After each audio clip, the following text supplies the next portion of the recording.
Assalamualaikum warahmatullahi wabarakatuh. Waalaikumsalam. Di sini saya Ana Habatul Firausia, anggota Himpunan Mahasiswa Program Studi Teknik Matematika Unsyah Wasil Kediri. Nah, di sini kita akan melakukan wawancara, ya sharing-sharing session lah ya, sama materi kita yang sangat luar biasa, yaitu Putri Sinta. Mbak Putri Sinta, kenal dulu. Hai, terima kasih. Sebelumnya saya ucapkan terima kasih ya Mbak Ana sudah diundang di acara yang menarik ini. Saya senang bisa sharing tipis-tipis nanti ya. Iya. Saya Dwi Sinta Rahayu, dosen Prodi Teknik Matematika Unsyah Wasil Kediri. Kalau di kampus biasanya saya dipanggil Bu Sinta. Di Unsyah Wasil Kediri saya banyak mengajar mata kuliah kependidikan, khususnya media pembelajaran.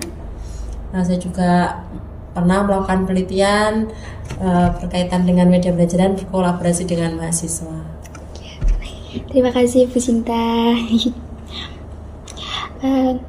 Menurutnya Bu Sinta, semenarik apa sih Bu media dalam pembelajaran itu? Ya, kalau kita bicara media pembelajaran ya, memang kalau media pembelajaran itu ya kajian yang cukup menarik ya, karena apalagi sekarang teknologi dalam pengembangan media itu juga perkembangannya sangat pesat. Jadi kita tinggal kita tinggal noleh aja, kayaknya perkembangan teknologi itu udah makin maju aja ya. Bagi saya ini cukup menarik karena saya sendiri kan memang background pendidikan saya memang di pendidikan yang lebih fokus ke pembelajaran matematika. Dimana di sana juga mengkaji tentang bagaimana matematika itu diajarkan dengan menggunakan metode dan media yang sesuai seperti itu. Jadi menurut saya ini kajian yang cukup menarik karena perkembangannya sangat pesat sekali. Baik, terima kasih. Sangat menarik banget ya Bu ya. Ternyata media pembelajaran itu ya. Kalau untuk manfaat dari media pembelajaran itu Bu?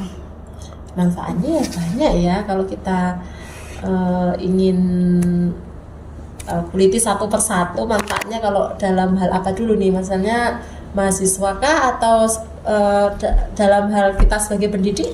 Sebagai pendidik, sebagai siswanya juga.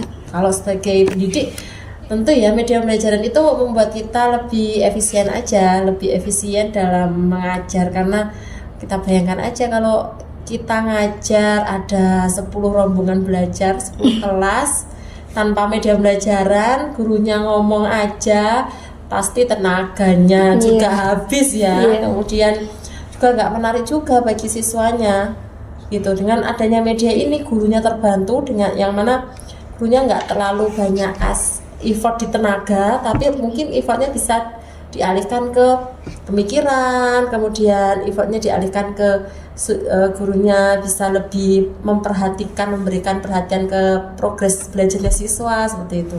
Kalau untuk siswanya sendiri tentu media ini juga banyak diteliti, sudah dapat meningkatkan hasil belajar, meningkatkan keterlibatan siswa, tergantung sama media yang digunakan gitu.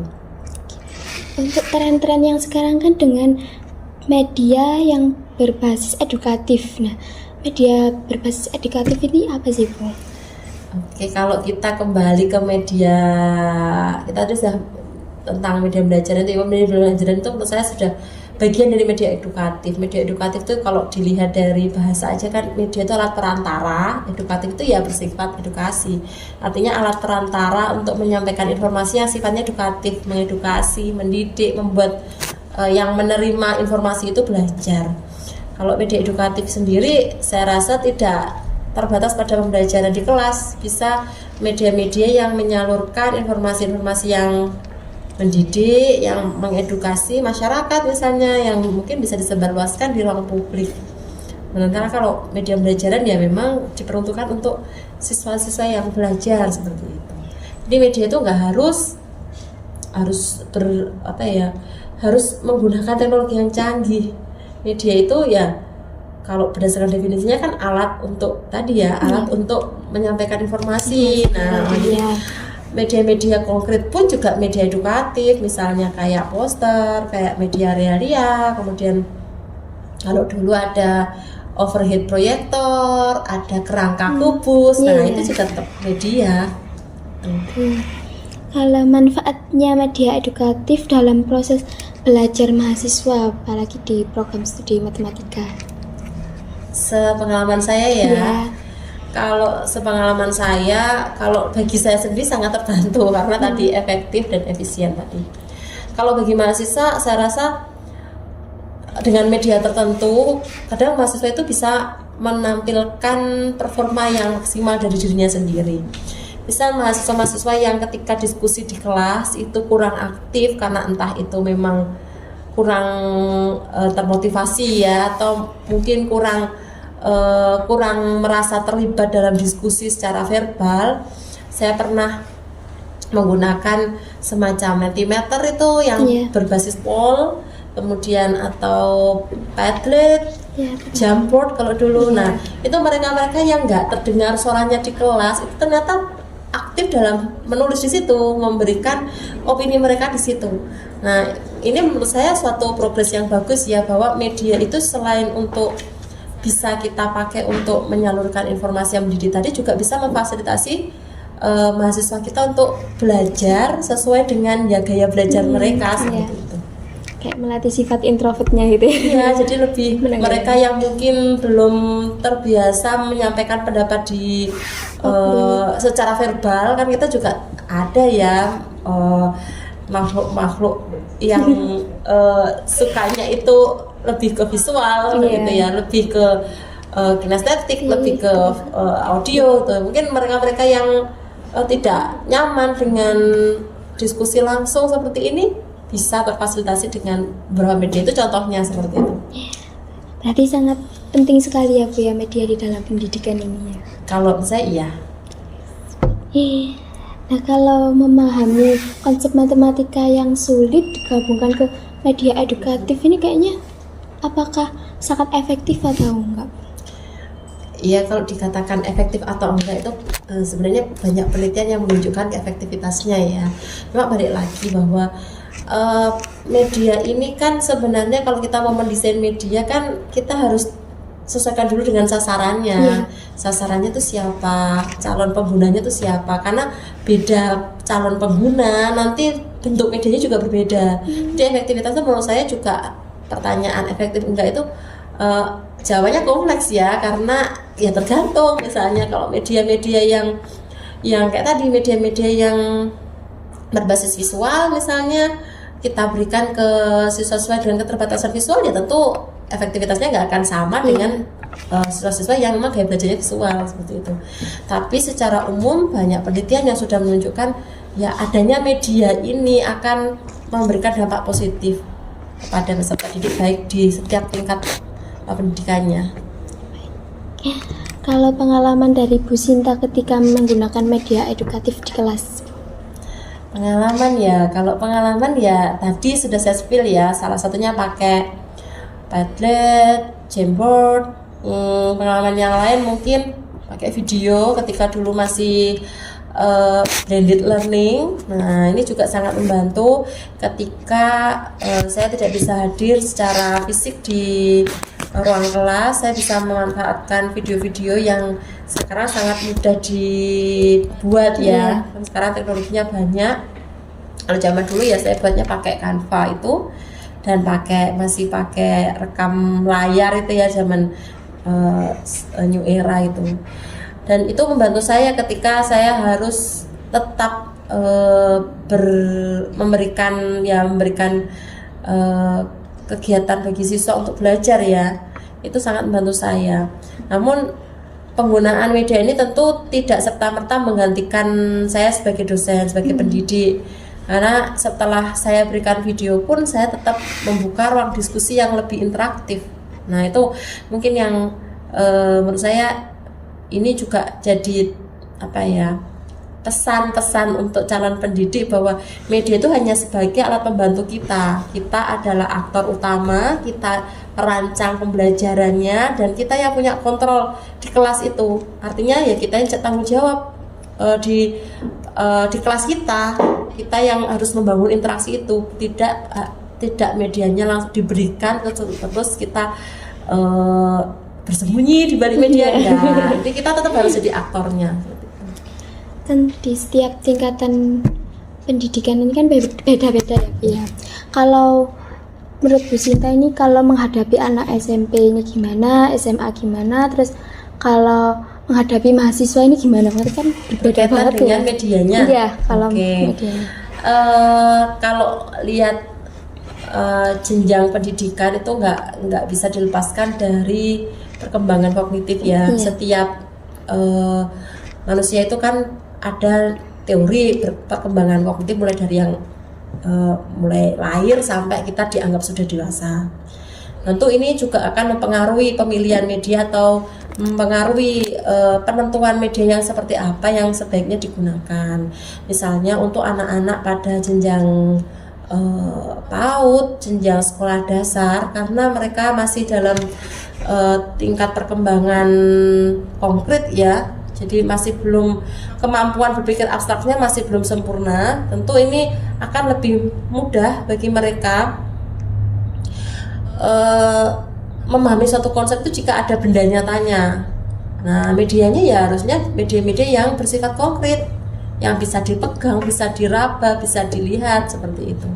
Nah, mungkin akan berbeda dengan kalau medianya, kalau sasaran kita itu adalah anak SMP, SMA yang sudah memang secara usia, kalau menurut teorinya Piaget itu sekitar umur 12-14 itu sudah termasuk, sudah bisa berpikir formal, berpikir abstrak, sehingga sudah cukup kita bisa mulai menggunakan media-media berbasis digital, yang mana tentu media-media berbasis digital ini masih mungkin saja diselingi dengan penggunaan media konkret, artinya disesuaikan dengan kebutuhan lagi. Kemudian untuk yang jenjangnya agak tinggi misalnya SMA dan kuliah, kalau saran saya ya mengikuti dengan ya apa yang disukai sekarang, biasanya kan gitu ya. Iya. Siswa itu akan lebih mudah menerima sesuatu yang baru kalau disampaikan dengan cara yang mereka sukai. Misalnya dengan media-media yang berbasis sosial media atau media-media yang mereka familiar di Instagram misalnya, atau di TikTok barangkali, atau cukup bahkan di status WA itu juga bisa dipakai kalau ingin menyasar ke siswa-siswa yang mungkin jenjangnya lebih tinggi. Tapi kan di Indonesia ini kan penyebarannya pendidikan belum merata ya Bu ya. Jadi saya tuh pernah merasakan sekolah yang medianya sudah pesat, tapi di sekolah yang satunya itu belum. Jadi saya ini sekolahnya di kota tapi rumahnya di kabupaten. Nah, waktu saya sekolah di kota itu saya merasakan di sini tuh medianya tuh kerasa banget gitu loh Bu.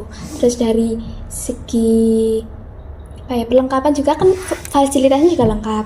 Tapi saya melihat dari teman-teman saya yang di daerah lingkungan saya itu cenderung berbeda gitu. Itu bagaimana Bu untuk penerapan media edukatifnya? Baik, memang ya kita harus akui ya bahwa secara global teknologi itu kan memang perkembangannya pesat sekali, tapi memang ada ketimpangan ya kalau di daerah Indonesia itu. Ya jangankan di Jawa dan Papua ya, ternyata di Jawa pun juga ada yang kota dan daerah pedesaan itu yang berbeda fasilitasnya, sehingga tidak memungkinkan. Ada daerah-daerah tertentu yang kita tidak memungkinkan menggunakan media berbasis digital.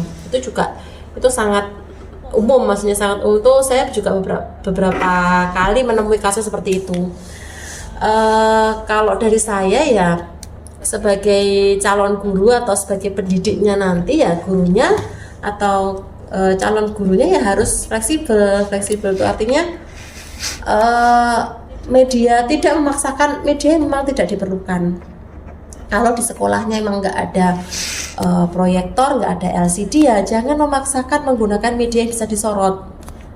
Kalau di sana adanya papan tulis atau kertas ya mungkin bisa sekali nyoba pakai media yang berbasis visual, yang poster misalnya, atau media-media realia, media-media yang tidak membutuhkan sarana prasarana pendukung yang cukup canggih gitu. Nah, berbeda dengan kalau sekolah-sekolah itu memang sudah tercukupi ya fasilitasnya. Nah, kita bisa manfaatkan itu. Intinya adalah sebagai guru ya kita harus fleksibel tadi, harus bisa beradaptasi, harus bisa memanfaatkan apa yang ada untuk menghasilkan suatu media yang sesuai dengan kebutuhan itu. Keren-keren. Kalau kan biasanya kan kita mencari referensi itu di sosial media ya Bu ya. Kalau untuk sekarang ini ya, apakah di sosial media itu sangat berpengaruh sekali untuk ke perkembangan media gitu? Ini ya salah satu kelebihan ya. Iya. Salah satu kelebihannya sekarang itu informasi apapun bisa kita peroleh dari sosial media. Tapi ya perlu diingat bahwa di sosial media itu kan tidak ada filternya ya. Kita yang harus mengevaluasi sendiri. Jadi ya kita sah-sah aja mencari informasi atau media-media yang sudah tersedia di sosial media, tetapi tetap harus kita evaluasi, tetap harus kita kritisi. Sudah sesuaikah kontennya? Sudah sesuaikah konsep yang termuat itu dengan keilmuan yang benar?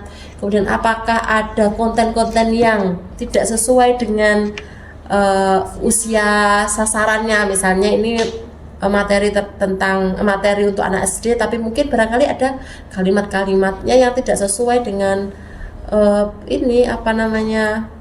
perkembangan bahasanya anak SD. Nah itu kita perlu evaluasi. Jadi nggak bisa kita ambil kita ambil langsung mentahannya dari sosial media, nggak bisa.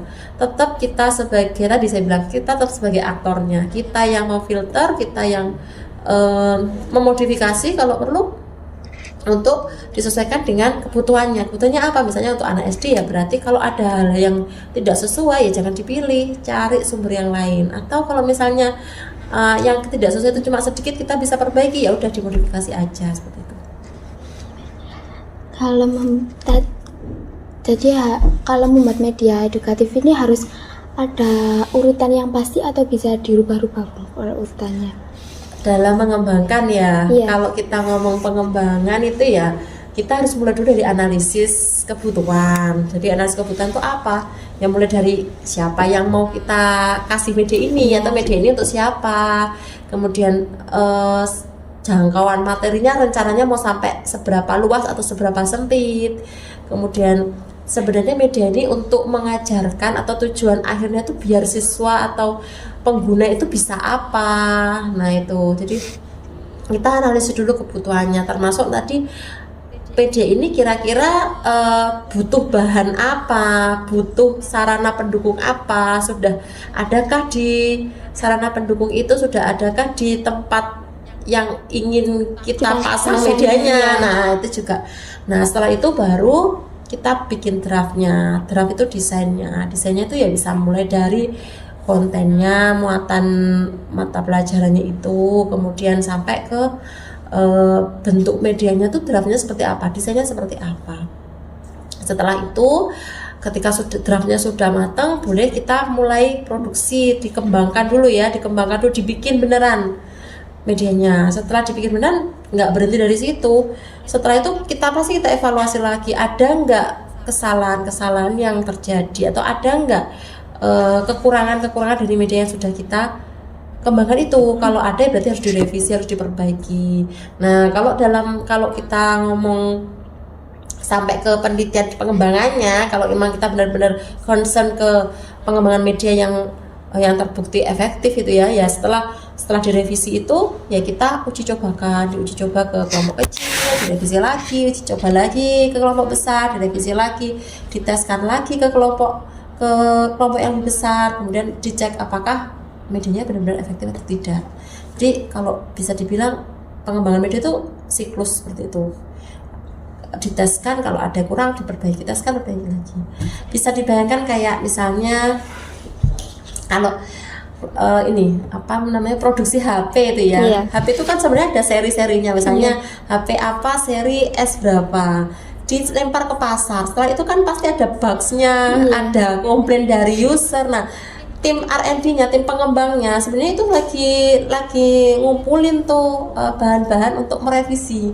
Setelah direvisi, diperbaiki, dikembalikan lagi, dijual lagi, kemudian kemudian Iya. berulang lagi, selalu ada revisi penambahan fitur. Sama dengan media juga harusnya seperti itu, diperbaiki, diuji cobakan, kemudian kalau ada kurangnya ditambah lagi, diuji cobakan dan seterusnya sampai dirasa bahwa media itu sudah cukup ya untuk menyampaikan informasi yang mau disampaikan tadi.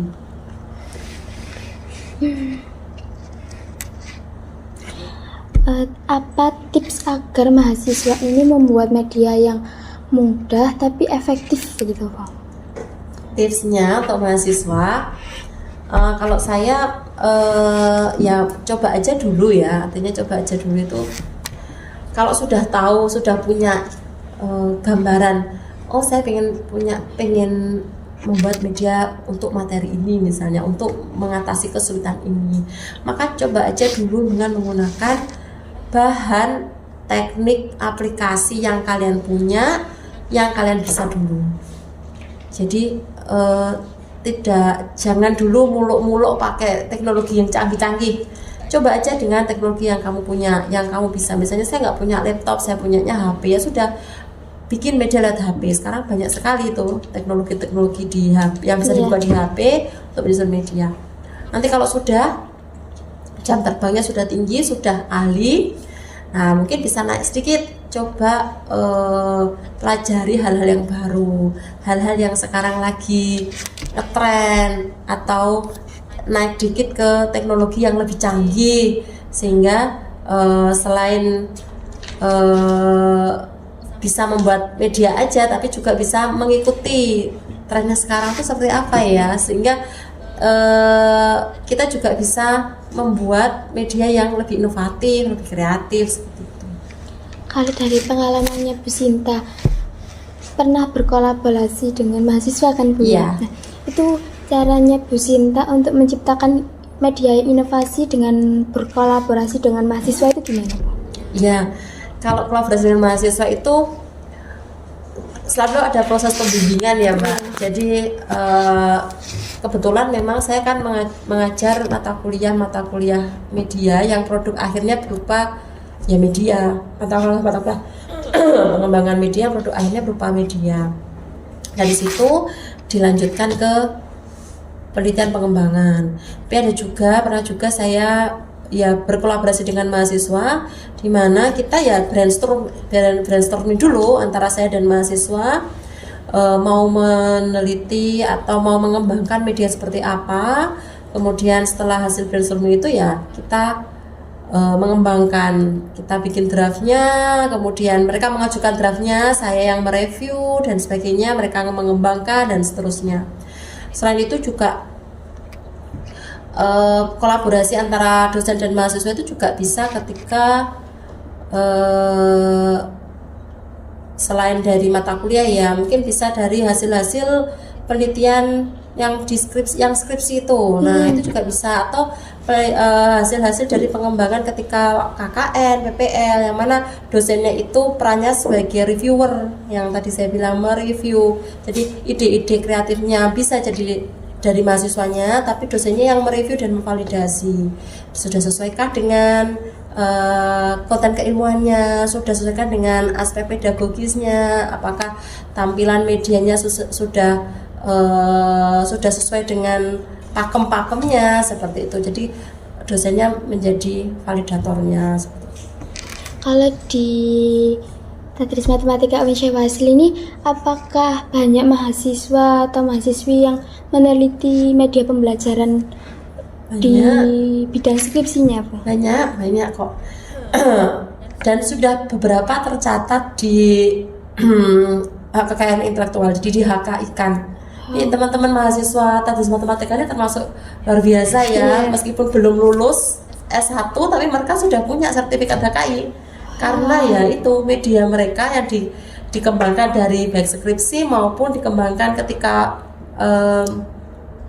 penelitian dengan dosen, atau ketika produk dari mata kuliah yang dilanjutkan dengan penelitian itu didaftarkan ke hak kekayaan intelektual. Jadi banyak yang di mahasiswa kita itu yang punya produk-produk yang inovatif dalam hal media belajar matematika. Keren-keren Bu ya. Berarti bisa buat ide buat skripsi. Iya, benar banget. Jadi teman-teman yang punya ketertarikan di bidang media,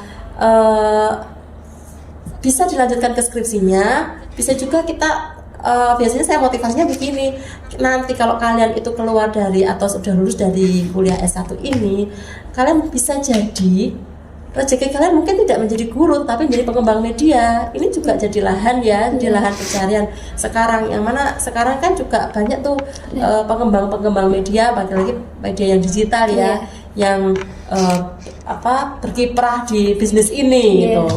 Jadi jangan dianggap ini hanya untuk sekedar bisa aja, tapi coba dipelajari lebih lanjut. Kalau memang tertarik, siapa tahu ini bisa jadi lahan pekerjaan.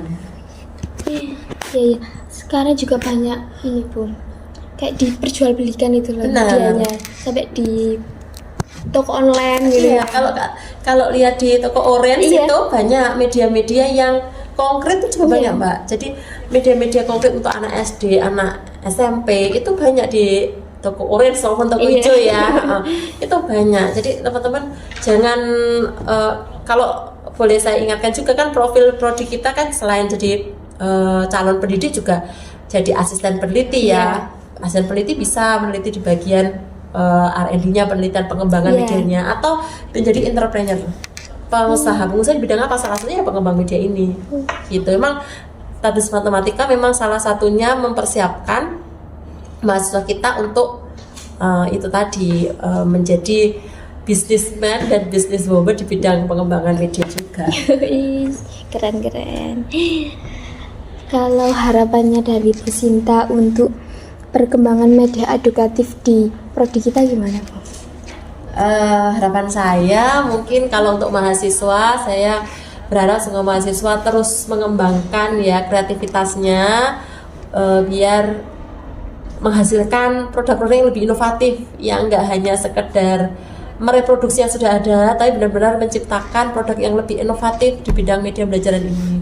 Kemudian juga berani mencoba hal-hal yang baru, mencoba dari mulai yang dipunyai dan dibisai tadi, terus merambah ke hal-hal yang baru, sehingga mengembangkan media itu tidak dianggap sebagai sebuah kegiatan yang berat, tapi sebagai sebuah hobi gitu ya, hobi yang semoga juga nanti menghasilkan. Kalau harapan saya untuk prodi sih, saya berharap semoga kedepannya nanti kita punya rumah media gitu, yang isinya kumpulan media, baik yang digital maupun yang non digital, yang konkret itu, sehingga nanti media-media ini kalau sudah terkumpul, sudah terawat dengan baik, disimpan dengan baik, terinventarisasi juga dengan baik, mungkin barangkali juga sudah terdaftarkan HKI-nya semua, kita bisa buka untuk umum gitu ya, sehingga dapat dimanfaatkan oleh kalangan yang lebih luas selain sivitas akademika. Baik. Kalau harapannya Bu Sinta untuk HMPS Tadus Matematika? HMPS ya, kalau HMPS sebenarnya kegiatan semacam ini bagus, bisa nambah wawasan juga ya. Nah, mungkin nanti akan bisa dibikinkan atau dirancang sebuah kegiatan yang berkaitan dengan media pembelajaran. Nah, barangkali nanti ada wawasan-wawasan atau ilmu-ilmu yang belum disampaikan di kelas perkuliahan, bisa nanti dilengkapi dengan kegiatan-kegiatan yang diselenggarakan oleh HMPS ini gitu. Baik, dari HMPS kami akan menyelenggarakan sebuah lomba media pembelajaran yang kita ambil dari temanya itu media edukatif. Oh bagus, berarti bagus, cocok ya. Seperti yang saya ini tadi jelaskan. Ini bagus, perlu ini untuk dilakukan. Semoga menjadi acara yang bermanfaat ya Bu. Insya Allah, amin. Karena kan dari semester 1 kan kita juga belum di pure dari medianya ya Bu ya, masih matematika murni atau yang basic-basic dari kampusnya. Jadi dari HMPS juga ingin membuat dari semester 1 itu sudah tahu wawasannya gitu loh. Bagus, itu bagus ya. Memang kalau di prodi kita Tadus Matematika, pengembangan media kalau nggak salah ada di semester 3 ya, 3 atau 5. Nah, mungkin untuk yang di bawahnya itu mungkin ya perlu ya dikasih expose paparan bahwa ini loh media-media, ini loh ada kegiatan yang berkaitan dengan pengembangan media. Bagus sih. Terima kasih. Pesan dan motivasi untuk mahasiswa untuk tidak takut untuk berinovasi dengan media gitu. Tipsnya ya, pesannya ya, motivasinya ya coba aja dulu. Coba aja dulu, gagal nggak masalah, karena tadi saya bilang ya, proses pengembangan media itu siklis, artinya kalau gagal perbaiki, jadi nggak masalah, yang penting kalian coba dulu. Kalau nggak dicoba, siklusnya itu nggak akan mulai. Jadi coba aja dulu, gagal, coba lagi, salah, diperbaiki lagi, dicoba lagi, dievaluasi lagi, seperti itu seterusnya, biar nanti minimal punya keterampilan untuk membuat media ini. Membuat media itu kan juga suatu keterampilan yang butuh jam terbang. Kalau sama sekali nggak pernah bikin, mau nyoba mungkin ya agak kagok ya. Tapi kalau sudah kebiasaan bikin, kayak anak-anak sekarang bikin video TikTok aja kayaknya sudah makanan sehari-hari kan. Karena dulu diawali kan. Maksudnya kalau dulu nggak pernah diawali, nggak pernah mencoba membuat video, kan sampai sekarang paling juga nggak bisa bikin video seperti itu. Jadi coba aja dulu. Keren. Baik Bu, terima kasih untuk waktunya, untuk ilmunya, untuk sharingnya hari ini. Semoga yang sangat bermanfaat ini, semoga sangat membantu kami dalam menyusun media-media pembelajaran, menuntaskan mata kuliah ya. Amin dengan perkuliahan ini. Terima kasih banyak. Mohon maaf Bu untuk keterbatasan yang kita hari ini. Untuk para pemirsa, jangan lupa di subscribe, di like, dan komen apa yang kalian rasakan dari media edukatif. Kita sharing juga di kolom komentar ya. Baik, see you di podcast part selanjutnya. See you, bye bye. Wassalamualaikum warahmatullahi wabarakatuh.